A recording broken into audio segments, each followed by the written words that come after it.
السلام علیکم ورحمۃ اللہ وبرکاتہ۔ عزیز طلباء، آج میں امام بخاری رحمۃ اللہ علیہ کی سیرت و سوانح سے متعلق تھوڑی سی گفتگو کرنا چاہتا ہوں تاکہ آپ بخاری شریف کی جب کے درس و تدریس میں جڑ جائیں تو ان کی سوانح اور ان کے علم سے بھی آپ کو فائدہ حاصل ہو سکے۔ امام بخاری اپنے پیشرو ائمہ کی آرزو، فخر اساتذہ، رشک معاصرین تھے۔ آپ کے زمانے میں احمد ابن حنبل، یحییٰ ابن معین، علی مدنی فن حدیث کے بڑے علماء تھے جن کا چرچا تھا، مگر امام بخاری کا جب سورج طلوع ہوا تو تمام محدثین ستاروں کی طرح چھپنے لگے۔ ولادت و سلسلہ نسب تھوڑا تھوڑا کر کے میں مختصر ذکر کر رہا ہوں، دھیان سے سنیے۔ امیر المومنین فی الحدیث ابو عبداللہ محمد ابن اسماعیل بخاری 13 شوال المکرم 194 ہجری میں ماوراء النہر کے مشہور شہر بخارا میں پیدا ہوئے۔ امام بخاری کے والد اسماعیل ابن ابراہیم ابن مغیرہ عظیم محدث اور ایک صالح بزرگ تھے۔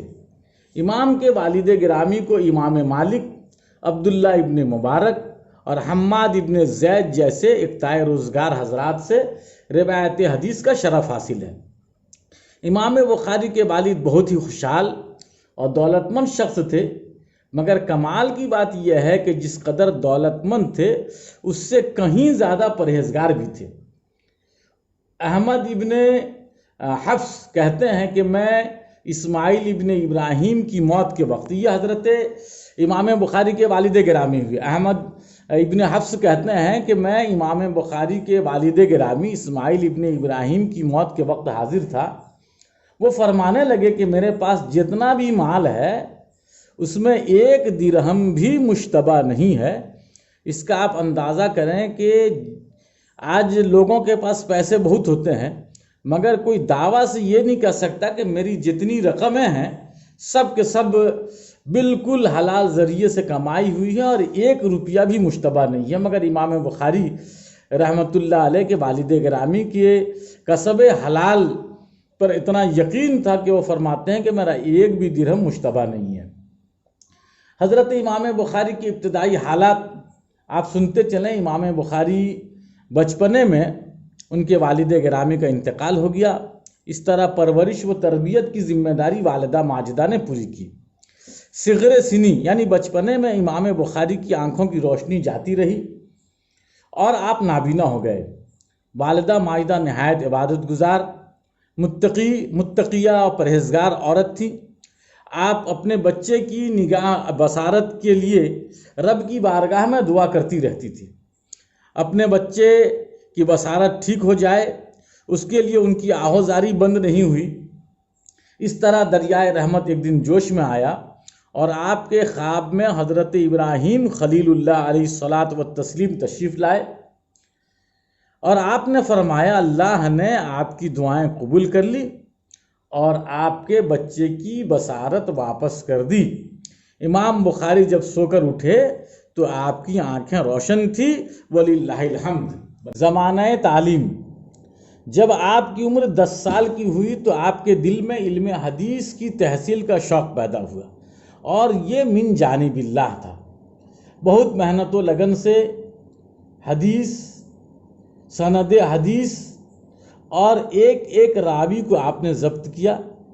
اس کے بعد آپ کو اس پر اتنا عبور حاصل ہو گیا کہ اساتذہ آپ سے اپنی تصحیح کرتے تھے۔ ایک دن ان کے استاذ داخلی رحمۃ اللہ علیہ نے حدیث بیان کیا اور بیان کرتے ہوئے یوں فرمایا حدثنا سفیان عن ابی الزبیر عن ابراہیم۔ آپ نے یعنی امام بخاری نے سنتے ہوئے کہا کہ ابو زبیر کی ابراہیم سے کوئی روایت ہی نہیں ہے۔ اس پر داخلی جو آپ کے استاذ تھے ناراض ہو گئے اور آپ کو انہوں نے ڈانٹ پلائی، اور تو اس پر امام بخاری نے فرمایا کہ آپ کے پاس اگر اصل ہے تو اس سے بلا لیں۔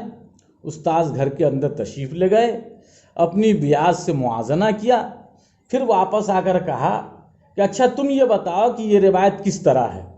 تو امام بخاری نے کہا حدثنا سفیان عن زبیر ابن عدی عن ابراہیم.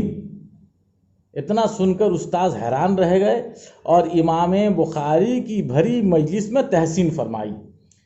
آپ اسی طرح تحصیل حدیث میں لگے رہے یہاں تک کہ 16 سال کی عمر میں امام بخاری نے عبداللہ ابن مبارک، حضرت وکی اور دیگر اصحاب ابی حنیفہ کی کتابوں کو ازبر کر لیا.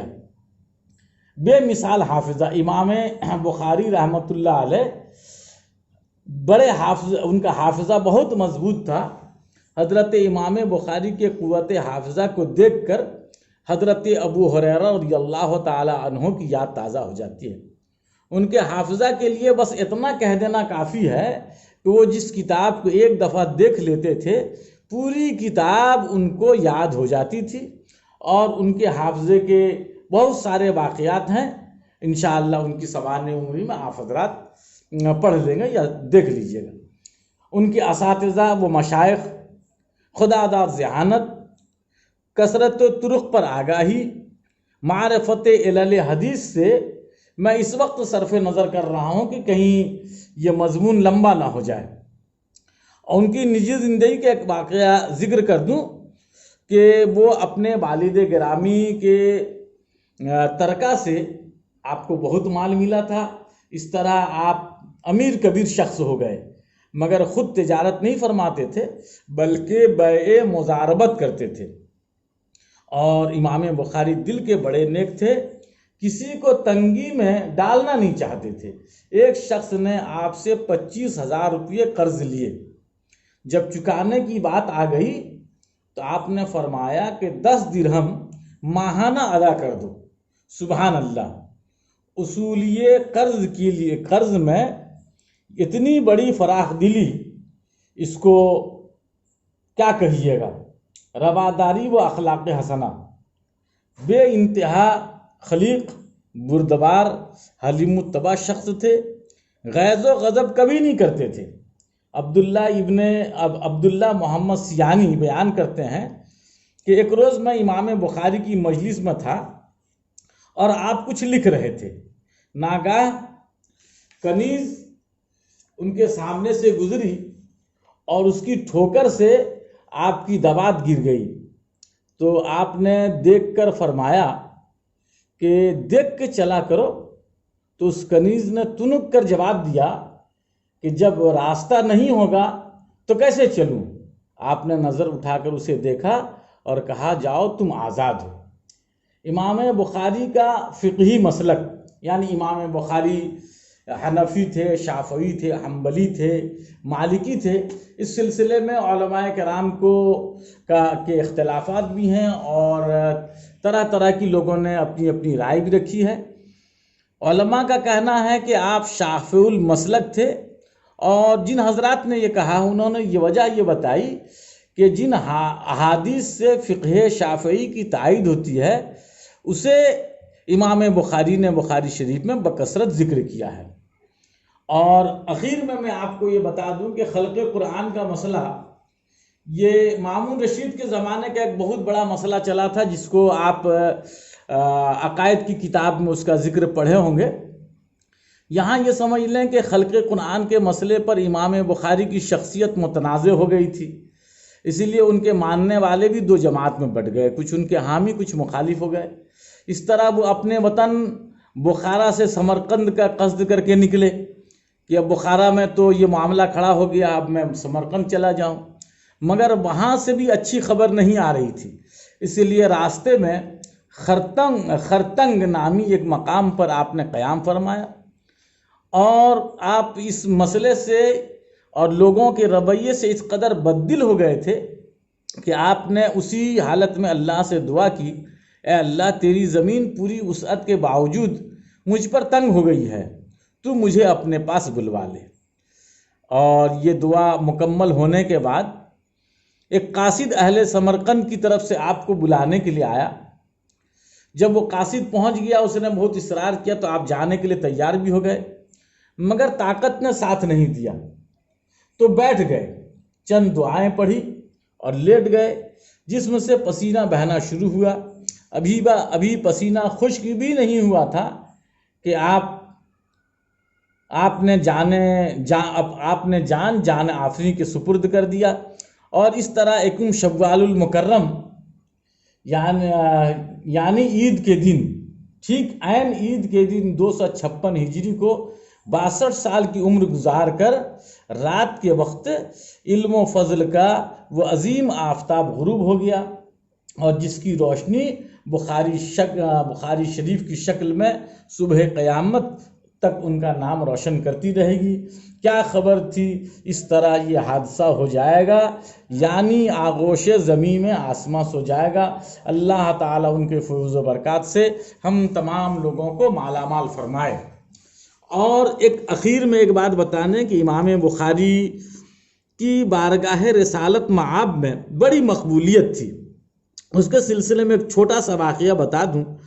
فبریزی فرماتے ہیں کہ میں نے خواب میں دیکھا کہ میں کسی جگہ جا رہا ہوں، حضور صلی اللہ تعالی وسلم سے خواب میں ہی ملاقات ہوئی، تو آپ نے پوچھا کہاں جا رہے ہو؟ تو میں نے عرض کیا کہ محمد ابن اسماعیل کے پاس جا رہا ہوں۔ آپ نے فرمایا جاؤ اور جا کر اسے میرا سلام کہنا۔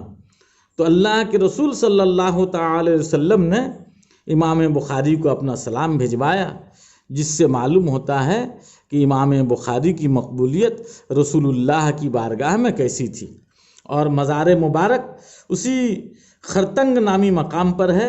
امام بخاری کے نماز جنازہ کے بعد جب ان کی قبر پہ مٹی ڈالی گئی تو بہت دنوں تک اس مٹی سے مشک کی خوشبو آتی رہی، اور عرصہ دراز تک لوگ دور و دراز سے آ کے امام بخاری کی قبر سے مٹی بطور تبرک لے جایا کرتے تھے۔ تو یہ اس مرد قلندر اور فنا فی اللہ فنا فی الرسول کی زندگی کے مختصر واقعات ہیں۔ انشاءاللہ آپ حضرات اس کو سنیں، سمجھیں، اور کوشش کریں کہ اللہ تعالیٰ، اور دعا کریں کہ اللہ تعالیٰ ان کے فیض و برکات سے ہم تمام لوگوں کو مالا مال فرمائے۔ آمین ثم آمین۔ السلام علیکم۔